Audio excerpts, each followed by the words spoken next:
have we got the, are we up on Arkan, Dwayne, or not yet? We are live. We are Yes. live. All right, so I will turn this over to our honored chairman, Mr. Wes Doss. Thank you, Courtney. Do we have a quorum here? I don't know. That's a good question. Wes, are you still in your pajamas? 5, 6, Yeah, there's Skip. Oh, Skip came and saved us. 2, 3. I think we're up to Skip. 8, including Woody and Skip. Yeah, we have. Yes. Yeah, we have everybody actually. Yeah. including Okay, good, Skip good, by good. phone. So we're good in that department. I'm on vacation, Skip. I don't have any pants on. That's the deal. Well, I'd like to welcome everybody to the quarterly meeting of the Arkansas PBS Commission. I now call it to order. In your packet, you have some minutes from the June 8, 2023 Commission meeting. If there are any questions concerning the June 8 minutes, the chair will entertain them now. And if not, the chair will entertain a motion of approval. So moved.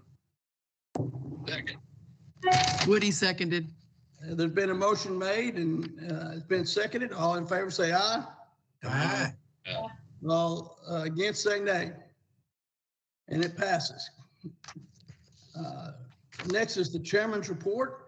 And I don't want to steal any Courtney's thunder. Not really thunder. We've been working with two interesting individuals the past few months. They were both adventurers. One was a star on the show Alone, and he's also an alligator wrestler. He's floated across the Pacific Ocean by himself in a sailboat, rode a horse across Mongolia, and lived in the outback. And his name was Adam Riley, and he's from Elkins, Arkansas. Really a fascinating young man. He's an alpaca shearer as far as making a living. Travels all over the world shearing alpacas. I had no idea you could do that. And then the other fellow is a guy named Matty Clark, who has his own YouTube channel, which is also an adventurer. And you can tune in and watch his, he'll go out and live in the wilderness for 2 weeks just on what he can scrape up and eat and make log cabins and stuff along that. Two really fascinating young men. And they were going to try to transgress the Northwest Passage under human power. First time in history it's ever been done. And just in the last 10 years, it could be done because of the warming trend in the Antarctic. You could get through the ice floes. It's a 2,000-mile trip. These two young men built their own boats, drove up. It was 900 kilometers on a dirt road to the Arctic Circle, and put in. That we know of, there were two more teams on there, well better financed, flew the boats in, and the race was on. Nothing organized, just the first people that get their wins and gets the notoriety. There have been numerous events every year. There's people attempting to do this, and every year they failed. We were very positive because they passed the halfway point and were in the lead. They had two ocean-going kayaks that they built themselves and had special electronics on them for the photography, as well as the bilge pump, because in these rough Arctic oceans, you take on a lot of water. It turns out Adam from Elkins had a shoulder injury and he had to drop out. So Matty continued on his own for over a month.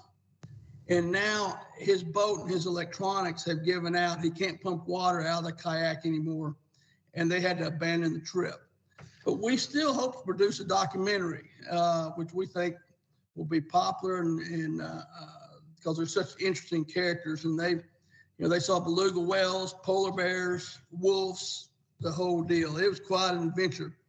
But they're out of it right now. As of this week, they're out of it. So we're looking to see what story that might become, because there may be just a different version. That's right. It won't be the victory story, but it might be the resilience story or the, we learned this and this and that. What an incredible adventure. And we're going to try again next year. So whatever the story becomes, we'll see what shape it takes. There's definitely going to be a story, and Levi's going to show you a little taste of that later in the media showcase. Oh, that's great. Looking forward to it. Looking forward to it. Courtney, you're up. Yes, sir. Well, we've all lived the long, hot summer in different ways. And this has been, I would think, probably this year so far, this calendar year, has been the busiest on record for Ed, for me, for the whole team. We all know that great work invites more opportunity and more relevance, and we certainly got it. And despite best laid plans and scheduling, large projects sometimes overlap and challenge our capacity. And I would say that we have all been running on our toes as fast as we can for the past 4+ months. And it's yielded a lot of wonderful things. One-time funds are just a windfall of opportunity, particularly when they give us a chance to serve kids in ways that we could not have even imagined a few years ago. Mystery League, which will be coming out not too long, and Rise and Shine were just such golden opportunities and things that we really just felt we needed to jump in and make the most of them. So I'll give you a smattering of what we've been up to over the last 4+ months. Of course, had the Boys and Girls of Summer and the baseball and softball production. We had a sneak peek of 2 episodes of a new show, Homegrown, in June during June Pledge. Production and distribution of Rise and Shine, led by Sajni and her team in education. And we also, in a great act of, I think, efficiency, managed to capture content for a 4th season of Rise and Shine to be released next summer for no additional funding. Delivery and distribution of Southern Storytellers nationally, alongside a 12-station Southern Station Engagement Partnership that was funded by Corporation for Public Broadcasting. We, in that engagement thing, created, I think, something that really hadn't been done, at least in public media, which was our Instagram Southern Storytelling series, telling stories all across the South. And I think from PBS and CPB and the New York Times perspective, we created a true cultural moment with Southern Storytellers. We also delivered and distributed a 6-episode digital series, Southern Sounds, on PBS's flagship YouTube channel. Capped off by this fantastic event at Crystal Bridges, and with several of our high-profile storytellers. We had a terrific in-depth panel discussion with songwriter and Academy Award-winning actor Mary Steenburgen, Oscar-nominated screenwriter Qui Gwynn, and Peabody Award-winning filmmaker Craig Renaud. Ted Danson was along to be part of it all, and he was just a delight in engaging with the audience and the people in the reception afterwards. Then over a single weekend in August, Arkansas Treasures, which is our own local version, very exciting, of Antiques Roadshow, was produced by the network with great fanfare, in tight collaboration with the Arkansas PBS Foundation, complete with a professional team of assessors on site. It was an amazing event, and people on site, people came from all over Arkansas. We're just, please, can we keep doing this? This is so amazing. Mystery League, with its 20 live action episodes, from director Eric White, Terrell Case, and writer Corey Womack, and director of education Sajni Kampuris, wrapped a 55-day location shoot, which was just an amazing effort from Sajni and the education team, and some on production, and also cast and crew from all over Arkansas. 3 new websites launched. It's just kind of an amazing thing by 2 heroic members of our staff. Lindsay Ingram and Stephen Hefner built new, more user-friendly websites for us. That was a massive undertaking. We're still tweaking, so maybe give it a couple weeks before you go and really check it out. The digitization project for our archive is underway under the guidance of Dwayne Wilbur, and it's out of the gate now, waiting updates from the Office of State Procurement on the formal bidding process for multiple vendors. In August pledge, we also I think this is the first time this has ever happened. Marge, you can stop me if I'm not telling the truth here, but I think three of the 5 top local earning shows in our pledge were locally produced shows. I mean, I think that is a real achievement for us as a local Arkansas station. Moving into the fall, we have everything from new ideas, new delivery things for Arkansas Ideas. Arkansas PBS Sports is kicking off with volleyball and football. We have 2, not 1, but 2 Arkansas Family Days. Arkansas PBS Family Days, 1 in Conway and 1 in Springdale. And we're getting ready for an expanded partnership with the Hot Springs Documentary Film Festival, October 6th through 13th, where we will be part of their new film forum that's funded by Corporation for Public Broadcasting, our new rebranded Young Filmmakers Workshop, Emerging Filmmakers, and a primetime weekend screening of Southern Storytellers, which will again host songwriter and Academy Award-winning actor Mary Steenburgen. So all is pumping away here. We're trying to take our foot off the gas, maybe just ever so slightly, so that people can have catch their breath, including our new CFO, Karen Watkins. So that's just a kind of an overall view of where we are. I will say that I did get double booked on something that's a national committee meeting I'm running. So if we run over an hour and I suddenly disappear, it's because I've had to hop over to that. So we're trying to maybe see if we can get the whole meeting within that hour. If not, Ed will carry on. So thank you all. Yeah. Ed, you're up for your report. Okay, well, hope y'all read page 11 in your report. So what Courtney didn't mention is this will be my last meeting with you guys, and I'm leaving Arkansas PBS to move on to a new professional challenge. But and I just wanted to take my time here in the meeting to thank everybody who's on this screen. I mean, when Courtney brought me here in 2018, my intention was to do some good and have some impact, and I don't think I could have ever imagined the achievements that this organization has done, and it's a credit to all the faces you see on this screen, and the Emmys and the Public Media Awards and all that. I will credit to a fantastic organization that we've been able to build, and it's just going to continue to grow and be stronger. You saw leave you with the goals of 2024, fiscal 24 in the back of your reports. And I just want to thank the commissioners. I have fond memories of working with each of you, and it's going to be, the future is so bright here, and I've just been proud to have been a part of these past 5 years of nothing but amazing achievements. So thank you. That's my report. Yeah.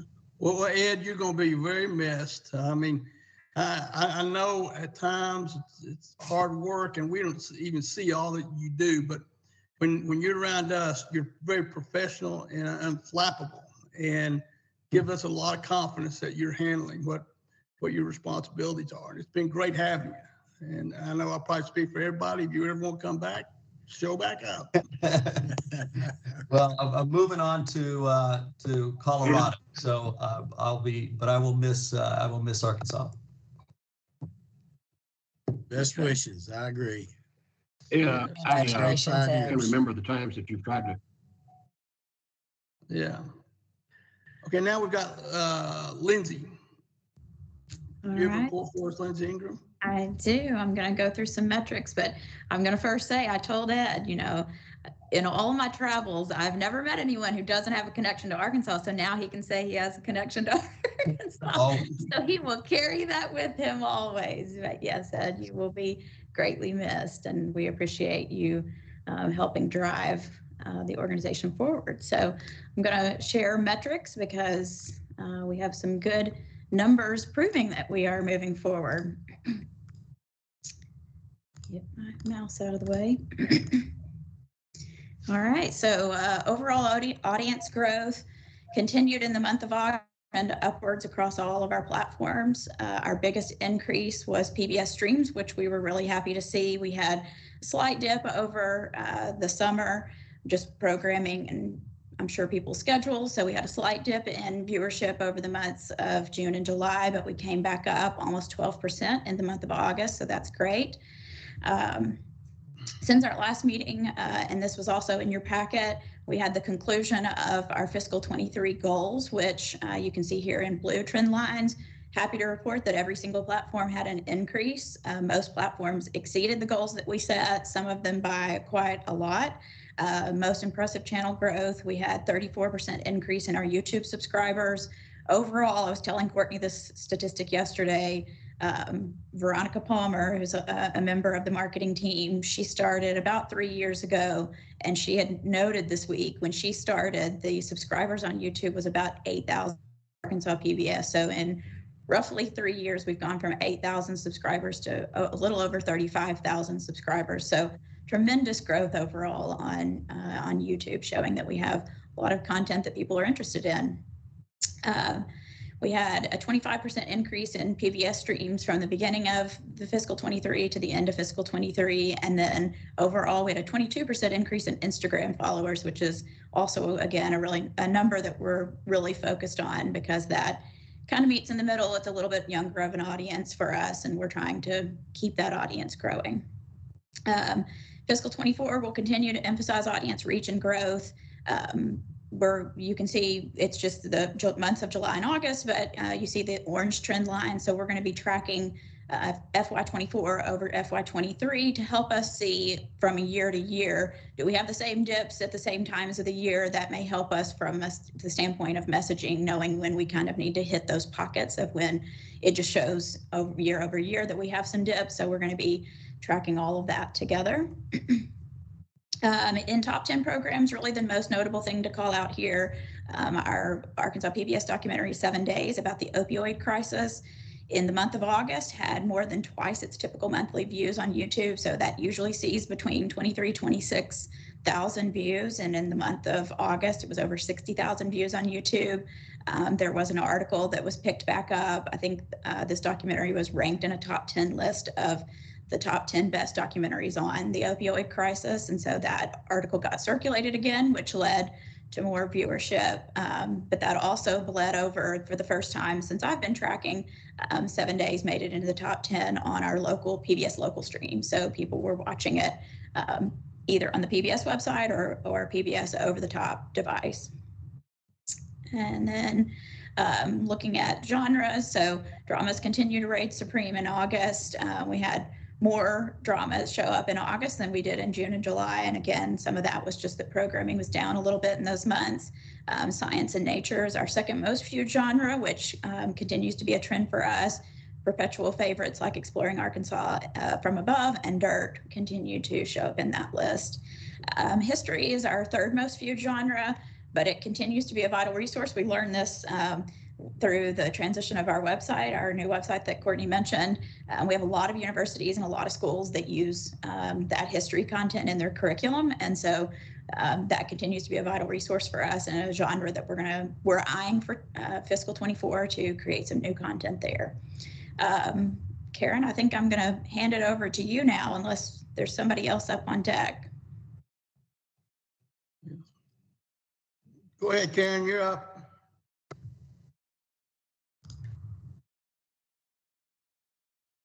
You're muted. Karen? Muted. Oh, she moved. Thank you. Thank you, Wes. Good morning, everyone. Fiscal year 23 is on the books, and leg audit of fiscal year 23 is underway now. That will last probably through December. For fiscal year 23, revenues and expenses were both flat. Revenues were about $500,000 more than fiscal year 22, but that was all one-time revenue related to the master control project that the foundation funded. So it was a flat year in terms of revenue and expense. We are in a quarter into fiscal year 24. The fiscal, HR, and procurement team is fully staffed as of this month. So we've got some new folks. Training is underway. And over the remainder of the year, we'll be focused on policy updates and training for the organization, in addition to just normal operating activities of our division. For let's see what else. We currently have 3 open positions in the education division. One of them is a producer position. We're waiting for the Office of Personnel Management to release those for us to hire. And we've got 3 other producer positions within the organization that are open right now and that we'll be looking to fill over the next few months. So do you all have any questions for me? All right, that's all I have. Mark? Karen, what's the latest on the audit? Are we through with it? We're not. We were scheduled to appear before the committee last month, and I think the governor's special session, there were some members who were not able to attend the audit committee meeting because they were working on items for the special session. So they deferred us again, and our next appearance is scheduled for October 12th before the audit committee. Okay, thank you. Marge? All your right. turn. Good to see you all, and just want to give you a brief overview of our FY23 financials in the foundation. These are unaudited, but we do not anticipate any changes to this. It's all over except the paperwork in terms of the audit. So for the foundation, total contributed revenue in FY23, not including bequests, because we don't feel that we have a lot of control over those. So we kind of separate those out to the side. So total contributed revenue in FY23 topped $4 million for the first time, which amounts to a 4.5% increase over FY22. Not quite as robust as we've seen the last 2 years, but still a very healthy amount of growth. Foundation support of the network grew by 29% over the previous year. Most of that growth was comprised of the payout of the grant to support the new master control purchase, which Karen mentioned. I do want to point out that revenue from our Ambassador Circle donors, these are the donors who give $500 or more per year, that grew by just under 29% in FY23 over the previous fiscal year. So that was a huge level of growth in that revenue. I'll talk more about that in just a second. We had a net growth of 848 additional members, which brought our total donor count at the end of FY23 to 24,098 donors across the state, every county of the state, and including some just beyond the borders where our signal still carries. And our donor retention rate, and this is a really important number for us, reached an all-time high of 78.4%. So that means that we managed to retain nearly 8 in 10 of the previous year's donors, which is really, really important, and one of the key indicators that we look at in terms of ongoing financial growth. The one area that we saw that was a little soft in revenue was in revenue from donors of $500 or less annually. We had more members in FY22, but they were giving at a slightly lower average gift rate. We take that as an indication that even in a challenging economic environment, Arkansas PBS viewers are still contributing, even if they can't afford to give as much as they gave the year before. So that's really a testament to how our viewers value the way that Arkansas PBS serves the state. So I think that's an important one for us to look at. And obviously we want to retain all of our donors. But we also recognize that there are some who may not be able to give as much right now, given the economic climate, as they have in the past, which is another reason why we're super thankful for those Ambassador Circle folks who are able to give at higher levels. Another good indicator of financial stability is that nearly 60% of our donors now are sustainers, meaning that they are giving on a monthly basis. When they give on a monthly basis, they are much less likely to stop giving. We don't run into cases where they just forget or they let it lapse. They didn't realize that their membership had lapsed. So that's also a really important number that we continue to try to kind of tick up as we go along. So from a fundraising perspective, we continue to research and experiment and test new ways to engage new donors, but also to really steward and take care of those long-term donors. In FY24, we're cooking along kind of right on target with where we need to be, and are already making plans for our end of calendar year campaign, even though we're just halfway through September. So, and then the last thing I'll say is that, as Courtney mentioned, we've got 2 Family Day events coming up. So mark your calendars. September 30th in Conway at the Arkansas PBS studios, and October 14th at the Jones Center in Springdale, which is a really family-friendly location, and they are proving to be a terrific partner for us, and they're interested in kind of keeping this going in the future. So if you're able to come out, it's really a lot of fun, and just kind of lights a fire in you of why we do what we do when you get to spend time with all those families and their kiddos. So that's it, unless you have any questions for me. Marge, I'd like Yes. to know, is there any discernible movement in your on-air fundraising? That's a great question. And yes, there is discernible movement, but it's not the movement that you would hope to hear of, Skip. As more and more viewers watch us through other platforms, through streaming, and through, all of their digital devices, we have decreasing viewership, linear viewership. So we've seen those numbers in the on-air fundraising decrease accordingly, which is another reason why we continue to try to diversify that funding portfolio of how are we getting money from our donors. It's still a super, super important source of revenue for us, that on-air fundraising, but from a percentage perspective, it is not as large as it was 5 years ago. We're still tracking pretty well ahead a lot of our colleagues around the country, but we are seeing that decrease.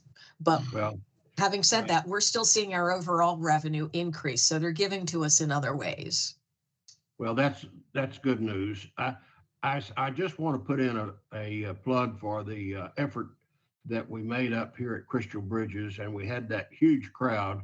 It was an extraordinary event, in my opinion, and gave PBS real boost in PR up here. And I hope that there's effort across the state to do that in other places, because I think that is one of the ways you go to the grassroots and get people involved. So I really appreciate what you did up here. Thank you for that. And that was really Courtney driving that one. But I will also say that the foundation over the summer did a little tour of farmers markets. So when you're talking grassroots, Skip, we were trying to definitely work that grassroots person to person contact. Well, the farmers markets are indeed grassroots. They are. Okay. Courtney, is there any other business? This may be one of the shortest meetings we've ever had. So, well, I know we all have virtual Zoom and Teams fatigue, and I know that Cindy's on the road somewhere, and it just makes sense in this one. We'll get together at our fourth quarter meeting, and not drag it out too long, but have a little bit more time together. okay. So is there any other business? No, there is not. And we don't need an executive session for anything? No, we left it on just in case something did come up that we needed to do that. I don't believe so. Ed, I think you're up for the showcase. All right, here we go. We left the good stuff to the end in case Courtney had to go, but looks like we've done great on time. Kudos to the team. Good, because I want to see the good stuff. I did not want to miss it. Some of it I've seen, and some of it I have not. Kudos for the team to keep the foot on the gas here. All right, we're gonna get it over to Levi, and he'll start us off, and then we'll bounce around with some of the stuff on the agenda. So Levi, take it away. All right, thank you, everybody. We were originally going to talk about a show that debuted earlier in the fall called Celebrating Arkansas, but in deference to time, I'm just going to tell you all we have a really fun Halloween segment where a father makes some cool Star Wars costumes for his kid. It's really cute, and it kind of gets you into the Halloween mindset. So if you go on our YouTube channel, I'll post it into this chat, but it's really, really fun video. But some things that you may know about, but probably haven't seen. We've got our homegrown show that we did hosted by Don Scott. We showed a couple sneak peek episodes earlier in the year, and now we are kind of full on having our season debut. So Dwayne's going to show just a little teaser for this first episode, and we'll have 10 episodes that'll come out every week after our first show comes out at the end of this month. So go ahead, Dwayne.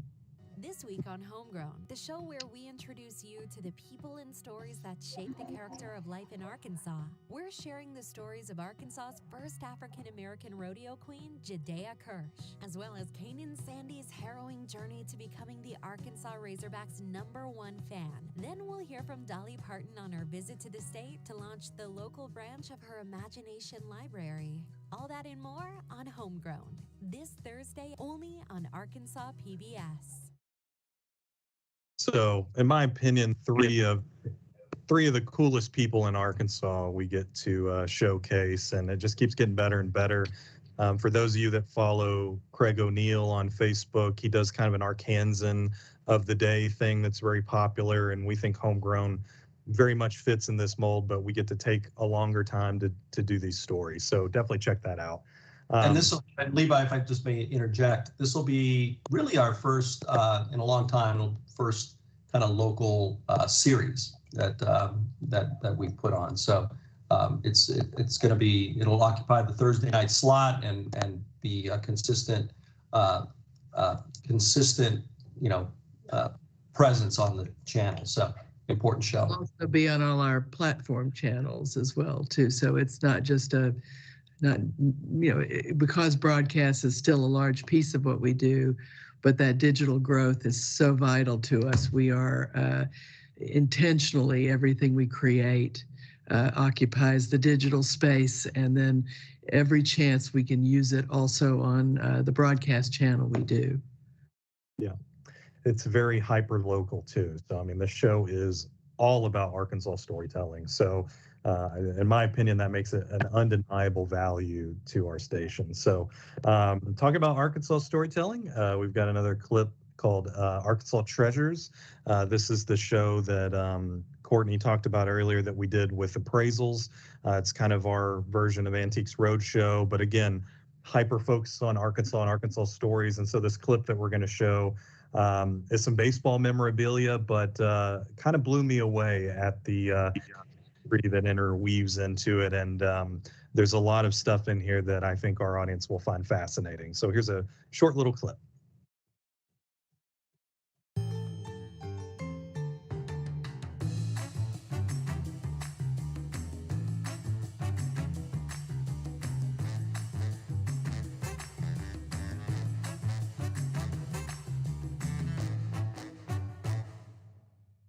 Used in the 1952 World Series, so it's been in our family for years. My name's Robbie, and I'm from Arkansas, from Cabot, Arkansas. What have you brought for us to look at today? Well, my grandfather, his name was Johnny Sane. He was a professional baseball player from Arkansas. Where did he grow? He grew up in Havana, Arkansas. Havana, Arkansas. And he did. And he first played professional baseball in Newport and Blytheville area. Okay. So he ended up going into the war. Right. And when he came out of the war, he went with. Well, he came back with the Braves. With the Braves. Yes. And that's where his career really took off. That's right. It was the Boston Braves then. With the Boston Braves then. And then future and later he was inducted into the Braves Hall of Fame, I understand. Yes, correct? sir. He had a competitive pitcher with him during that time. His name was Warren Spahn. And they had a little competition going on. Well, they did. Back then, a pitcher pitched pretty much the complete game. So for the Braves to win the pennant that year, my grandfather, Johnny Sane, would pitch, and then Warren Spahn would pitch. So the poem went, Spahn and Sane and pray for rain, hoping that one would pitch, the other would pitch, there would be a day of rain, and then they could pitch again. He once pitched 9 complete games in 1 month. Well, he won a lot of games that year. And from what I understand, he pitched to Jackie Robinson's first appearance in the major leagues. Is that correct? So it was opening day of, I believe, 1947. I'm not for sure, but he was the pitcher that first pitched to Jackie Robinson. Jackie Robinson. I did look up, but what a ticket stub for that game now retails for? I can't imagine. About $6 grand if you had a ticket stub from that game. Wow. And he pitched to Jackie. I think Jackie was 0 for 3 that game. And after the game, Jackie said that, they asked if it was his nerves or what it was, because it was a pretty big moment in history for the first African American to be in the league. It was. And it was the start of the demise of the Negro League at the time. And Jackie said, no, it was his damn curveball. Yeah, he was also the last person to pitch to Babe Ruth. Right, Babe Ruth's last game, he was the last pitcher Babe Ruth faced. I don't know what his record was against Babe Ruth in his last game. That's pretty wild to be the first pitcher, Jackie Robinson, and to pitch Babe Ruth's last pitch. That's right. That's pretty interesting. So there you have it, just a little teaser of what we've got in store come the end of November and December for our new Pledge Show. We're going to have 3 episodes hosted by Danielle Musselman, who was a fantastic host, philanthropist, and just an infectious personality. We're very lucky to be filming with her, and hopefully we can use her more and more.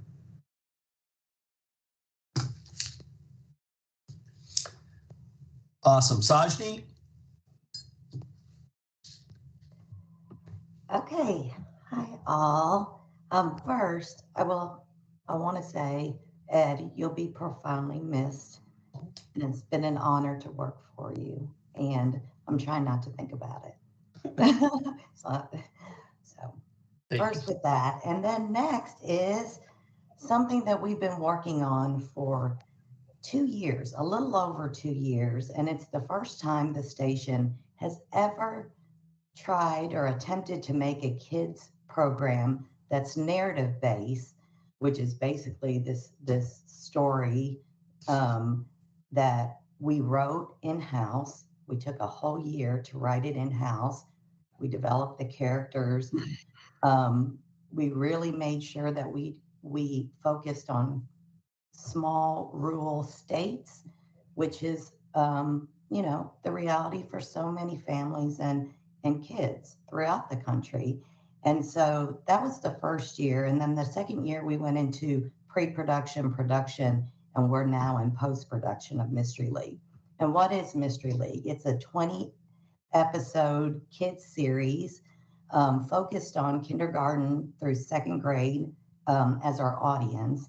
And we filmed it this summer. And the reason why we filmed it this summer was kids are off school, and they're the majority of the cast in the show. So it was a time that they weren't in school, in formal instruction, and we could do this. And it involved over $1.5 million of federal funding revenue going into our own state. It was completely filmed in Arkansas. There were 370 cast members, 55 days. I'm losing your audio. Is that everybody? Oh. No, we're fine. Okay. I'm good. We lost your audio. Fine earlier, but I got it back. Okay. Can you, It was 55 days of production, 11 weeks. Problem on your end. Sajni's fine. It's a problem, something on your computer. So I think we're all hearing her. So, all right, let's do this. Can everybody hear me? Yeah. Can you hear me? Yes. Okay. Let's we'll pause. Sajni. Sajni, No, it's All fine. right, Read my lips. It's fine.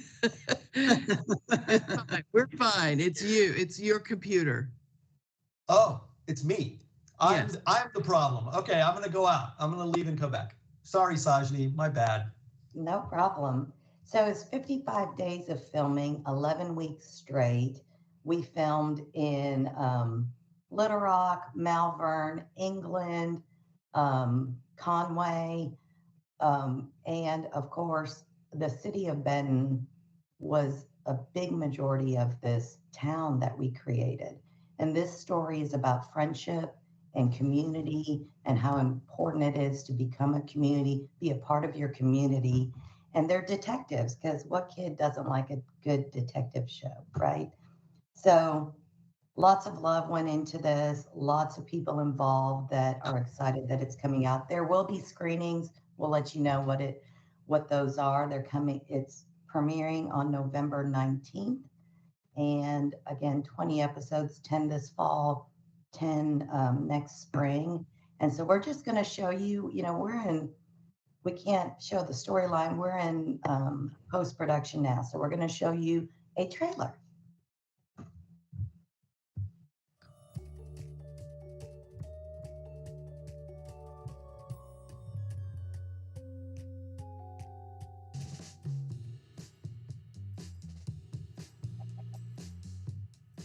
Welcome to the first ever meeting of the Mystery League.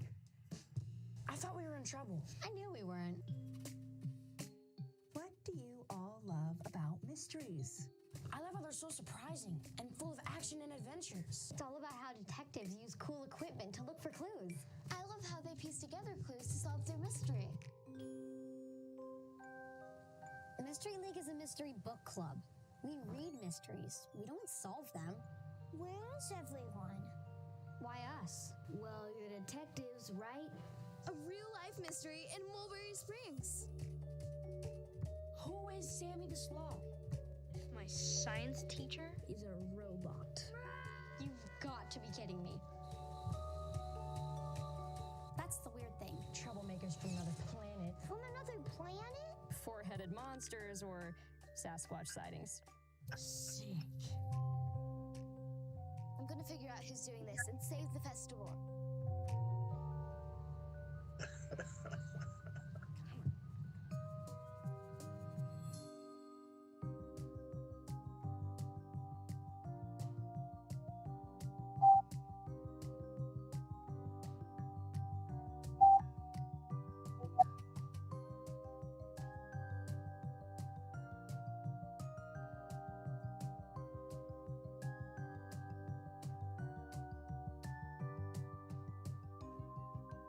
We're on the case.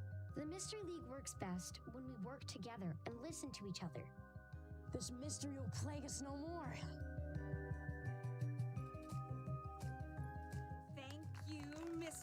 for solving this mystery.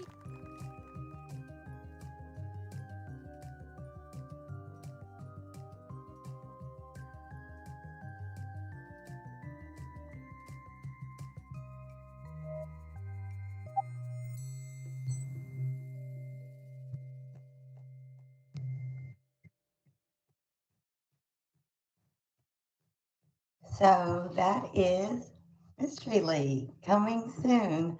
And I have to say, the Education Division, Eric, Terrell, Corey, so many people involved in making this happen.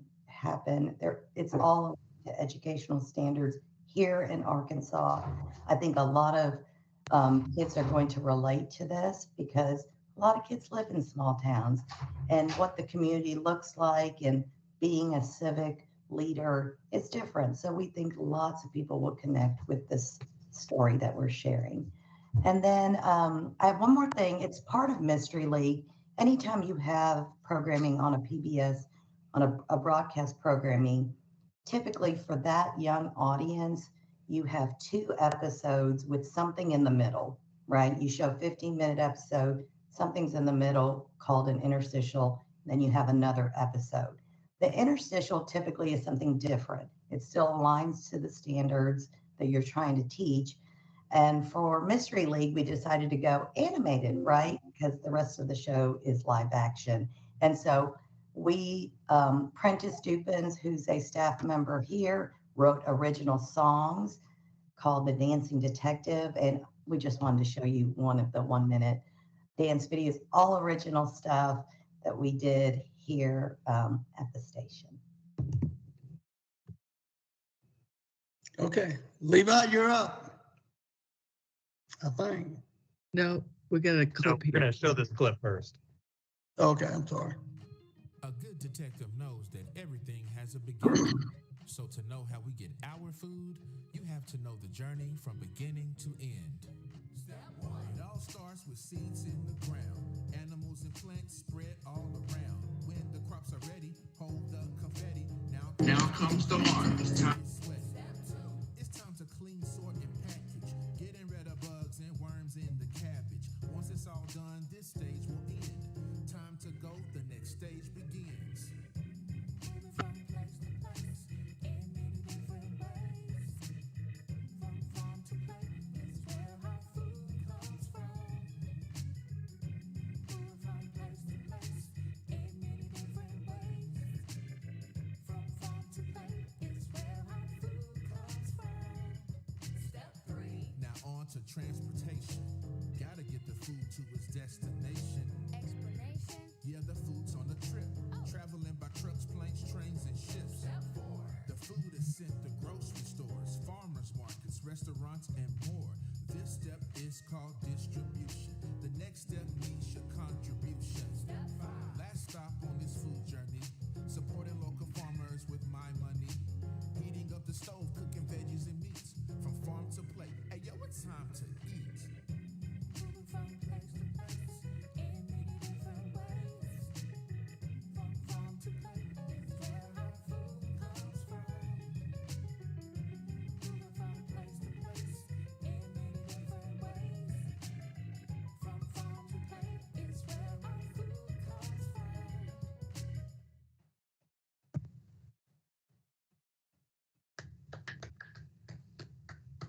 Very good. Monumental accomplishment by. Yes, it was, definitely. It was and is. Is, and will continue to be as it gets edited throughout the coming year.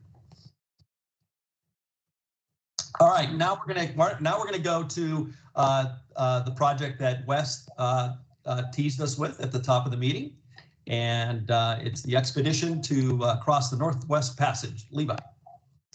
Yeah, I don't know that I need to set it up anymore because Adam sort of does that, but this will just give you a little window into Adam's thinking about the project, and as you'll get to see some of the footage of kind of the terrain and the wilderness that they're experiencing, and get a little background on Adam as a character profile, and get to know kind of what he loves about PBS. So the clip speaks for itself. Go ahead, Dwayne.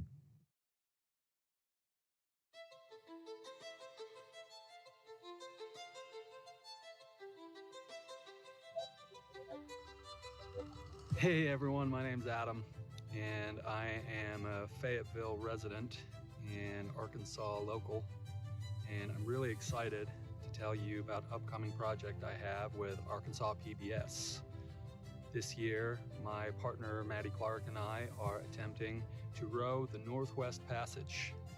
The Northwest Passage is a sea route from the Atlantic to the Pacific Oceans over the top of Canada, over 2,200 miles across the Arctic Ocean.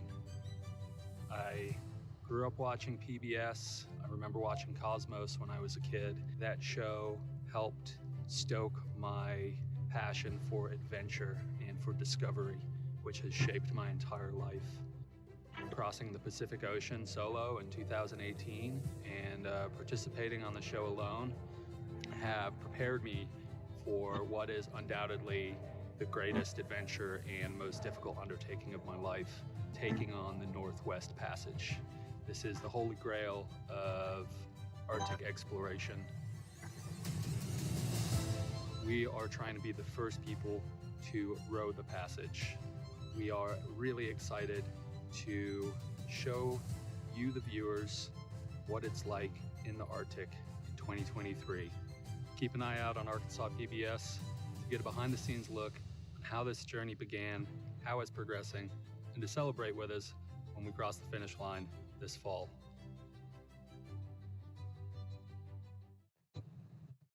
Exciting stuff. More to come. And our writer, sort of story developer, Corey, edited that piece together. So he did a good job. A little shout out. And we have another one with Maddie that's very similar in feel. So, all right, now we've got, so any questions on any of the local programs that you have just seen? Okay, snap. We're going to move on to national programming from PBS. And here is our Director of Programming, Veronica Palmer, to guide us through that. What's in store, Veronica? Hey everyone, we have a lot of great national programs in addition to our local. The first one I wanted to talk to you about and show you is another installment from Ken Burns, looking at 10,000 years of North American history, going back farther than he ever has before, looking at the American buffalo. So it's a 2-part 4-hour series that's looking at the relationship between the indigenous people and the buffalo throughout our 10,000-year plus history. So it premieres October 16th and 17th at 7 p.m. We're going to take a quick look. My people in the buffalo have a shared history together. The buffalo was sacred, and they could not imagine existence without the buffalo. They were put on this earth to help us survive. To think that our greed and our industrialization would blink this thing out. This is the buffalo's last chance. They've survived, we've survived, we both persisted.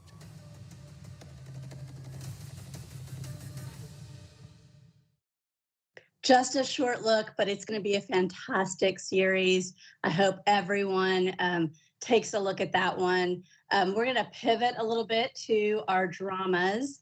October 15th is going to bring 3 beloved dramas back. 7 p.m. on that night, we're going to debut the 2nd season of Hotel Portofino. 8 p.m., we're going to bring back the sequel to a drama that we first saw in 2020. So it's been a few years, but it was beloved. It was called World on Fire. A look at World War II history through different people's eyes. It's going to come back. We're super excited about that one. But the one I chose to show you, because I know that we have some Nicola Walker fans, and we've seen her in lots of different ways.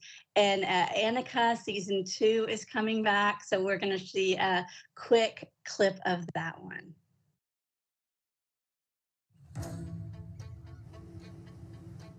DI Strandhead has been located in the vehicle. I think this is a bad idea. You working? Oh, best thing. You haven't slept? Nor have the others. Yeah, and that's when a team takes too many risks. Are you okay? Yes. We got the body and a witness. Well, Let's get a dive team out. Who'd do this? That's why we're here. D.I. Stonehead, this is D.S. McAndrews. We're with the Marine Homicide Unit. Michael's probably going to ask why I waited 16 years to tell him he's Morgan's father. I mean, it's a fair question. But this is about backup. Go on the target! I just need him to keep Morgan safe. There's definitely been a betrayal in this case. Oi, police! Family touches a nerve. You don't have to turn everything into an investigation. It's a choice, isn't it? You're gonna have to trust her at some point. Well, yeah, I haven't told him yet. Must have known it'd lead to this.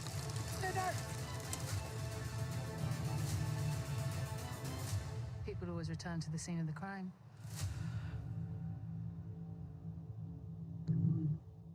So that's a quick look at the drama we have. And I want to just finish up. Last meeting, we had a question about all creatures, great and small. I don't have a preview for that yet, but I do have a date. So January 7th, we have a really strong lineup. We're going to do All Creatures, Great and Small, season 4, followed by Miss Scarlet and the Duke at 8. And then a brand new show that's already been greenlit for a second season before the first season has even aired because it was so popular in the UK. It's called Funny Woman, and it is based on the novel by Nick Hornby. It's going to be fantastic. So just a little sneak preview of what we have to come on the national stage. Thank you. Thanks, Veronica. I'm going to have to slide into this other meeting, and I think that Woody will be disconnected as well. So this is pretty much the meeting. We almost did it. We almost did it. So there's just upcoming events, and I just, as I drop off, say that, you know, there's a whole ton of them. Go to the events section on our website or look in your packets if you're a commissioner, and there's so much going on in the rest of September, October, November, that it would take too long to read it out. One thing I want to mention, we're off as a team to the Emmy Awards on the 30th of September for our 18 nominations. And one of my favorites that's coming up is Mr. Rogers' Sweater Drive, that I just want to mention for all those people watching on Arcan, that we certainly could take your donations of warm sweaters and jackets for those Arkansans that need it. So I'm going to drop off. Ed will close out. Well, West will close out. And we really almost did this in an hour. So hey. We almost did it. 30 seconds, it looked like. Almost did it. All right. All right. Wes, the agenda calls for this section to be final comments from commissioners. So that's your. Yes. Any commissioners have any additional comments? Okay, our next commission meeting is December 7th, and we look forward to seeing all of you there in person. Thank you very much. Goodbye.